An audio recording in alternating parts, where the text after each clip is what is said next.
कल अभिषेक बैनर्जी के ऊपर हमला हुआ और अब आज टीएमसी सांसद कल्याण बैनर्जी ने ये बेहद गंभीर आरोप लगाए हैं कि पुलिस स्टेशन के बाहर बीजेपी समर्थकों ने उन पर हमला किया है और उन्हें घायल कर दिया। बैनर्जी हुगली में विधानसभा चुनाव के बाद पार्टी के कार्यकर्ताओं की गिरफ्तारी के खिलाफ ज्ञापन सौंपने के लिए चंडीतला पुलिस स्टेशन गए थे, जहां भीड़ ने उन्हें घेर लिया। इस पूरे घटनाक्रम का एक वीडियो भी सामने आया है, जिसमें कल्याण बैनर्जी पहले पुलिस स्टेशन के बाहर नारे लगाते दिखे और बाद में वो सिर पकड़कर जमीन पर लेटे नजर आए। कुछ देर बाद वो इस हमले के विरोध में थाने के बाहर ही धरने पर बैठ गए। उन्हें अपने सिर के पिछले हिस्से पर कपड़ा रखे हुए देखा गया। हालांकि बीजेपी ने कल्याण बैनर्जी के इन आरोपों का खंडन किया है और कहा है कि वो ड्रामा कर रहे हैं, उन्हें कोई चोट नहीं लगी है, लेकिन वो कल के अंडे वाले विवाद से लोगों का ध्यान हटाना चाहते हैं। नमस्कार, मैं हूं आकांक्षा और आप देख रहे हैं न्यूज़ 18 का डिजिटल प्लेटफॉर्म। पश्चिम बंगाल में सियासी तनाव के बीच तृणमूल कांग्रेस के एक और वरिष्ठ नेता पर हमले की खबर सामने आई है। टीएमसी सांसद कल्याण बैनर्जी के साथ हुगली जिले में कथित तौर पर मारपीट की गई। घटना उस समय हुई जब वो चंडीतला थाने में एक डेलीगेशन के साथ ज्ञापन सौंपने जा रहे थे। प्राप्त जानकारी के मुताबिक रास्ते में कुछ प्रदर्शनकारियों ने कल्याण बैनर्जी का विरोध किया। प्रदर्शनकारियों ने उन्हें काले झंडे दिखाए और उनके खिलाफ नारेबाजी की। आरोप है कि इसी दौरान स्थिति अचानक तनावपूर्ण हो गई और सांसद के साथ धक्का मुक्की हुई और मारपीट भी की गई। प्रत्यक्षदर्शियों के मुताबिक विरोध प्रदर्शन के दौरान कुछ लोगों ने कल्याण बैनर्जी को घेर लिया, जिसके बाद मौके पर अफरा तफरी का माहौल बन गया। घटना की सूचना मिलते ही पुलिस और सुरक्षा कर्मियों ने हस्तक्षेप किया, हालात को नियंत्रित किया।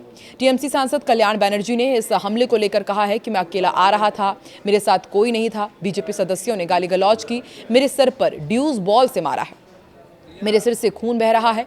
अब लोग तय करेंगे कि ये सही है या गलत कि सांसदों को लगातार निशाना बनाया जा रहा है। ये घटना ऐसे समय सामने आई है जब शनिवार को ही तृणमूल कांग्रेस के राष्ट्रीय महासचिव और सांसद अभिषेक बैनर्जी के साथ मारपीट की घटना सामने आई थी। उनके ऊपर अंडे भी फोड़े गए थे। अब पार्टी के एक और बड़े चेहरे कल्याण बैनर्जी पर हुए हमले ने राज्य की राजनीति का तापमान और ज्यादा बढ़ा दिया है। टीएमसी नेताओं ने घटना की कड़ी निंदा की, इसे लोकतांत्रिक मूल्यों पर हमला बताया है। वहीं पुलिस पूरे मामले की जांच कर रही है और घटना से जुड़े वीडियो फुटेज और अन्य सबूतों की पड़ताल की जा रही है।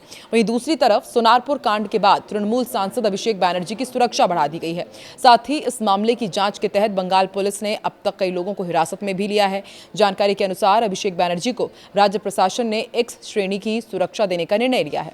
अब उनके साथ हर समय 3 सुरक्षाकर्मी तैनात रहेंगे। सुरक्षा व्यवस्था तत्काल प्रभाव से लागू कर दी गई है। दरअसल कल सोनारपुर में विरोध प्रदर्शन और हमले जैसी स्थिति का सामना करने के बाद ये फैसला लिया गया है। हालांकि अभिषेक बैनर्जी ने इस घटना में अभी तक कोई शिकायत दर्ज नहीं कराई है, फिर भी पुलिस ने स्वतः संज्ञान लेते हुए मामला दर्ज कर लिया है। इस मामले में गिरफ्तारियां भी शुरू हो गई है और सूत्रों के मुताबिक गिरफ्तार किए गए 5 लोग सोनारपुर दक्षिण की पूर्व विधायक लवली मैत्रा के करीबी बताए जा रहे हैं। जानकारी के अनुसार वो इलाके में तृणमूल कांग्रेस के सक्रिय सदस्य भी थे। गिरफ्तार लोगों को आज बारुईपुर अदालत में पेश किया जा रहा है।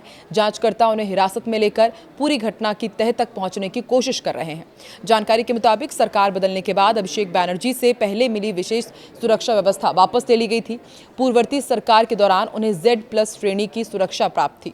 बताया जा रहा है कि अब नई व्यवस्था के तहत उनके साथ हर समय 3 सुरक्षाकर्मी तैनात रहेंगे। शनिवार को बैनर्जी वोट के बाद हिंसा में प्रभावित तृणमूल कार्यकर्ताओं और उनके परिवारों से मिलने के लिए सोनारपुर पहुंचे थे। इस दौरान उनके काफिले का विभिन्न स्थानों पर विरोध हुआ। प्रदर्शनकारियों ने काले झंडे दिखाए, चोर चोर के नारे भी लगाए। आरोप है कि उनके काफिले पर अंडे, जूते और दूसरी वस्तुएं भी फेंकी गई। सोनारपुर मामले में हिरासत में लिए गए लोगों में काजल देवाशीष और जयसेन गुप्ता शामिल हैं। 2 अन्य लोगों में तपन मैती और आकाश शामिल बताए जा रहे हैं, जो कथित तौर पर घटना से जुड़े वीडियो में देखे गए थे। शनिवार को कोलकाता से सटे सोनारपुर में उन पर हमला हुआ था। विरोधियों ने उनके कपड़े फाड़ दिए थे और उन पर जूते, पत्थर और अंडे फेंके गए। न्यूज एजेंसीज के एक वीडियो में भी दिख रहा है कि अभिषेक बैनर्जी नीले रंग की हेलमेट पहनकर सड़क पर बदहवास चल रहे हैं। सोनारपुर पुलिस स्टेशन द्वारा गिरफ्तार किए गए 5 लोगों की राजनीतिक पहचान सामने आते ही अब अटकलें तेज हो गई हैं। कहा जा रहा है कि ये सभी पूर्व विधायक लवली मैत्रा के करीबी थे।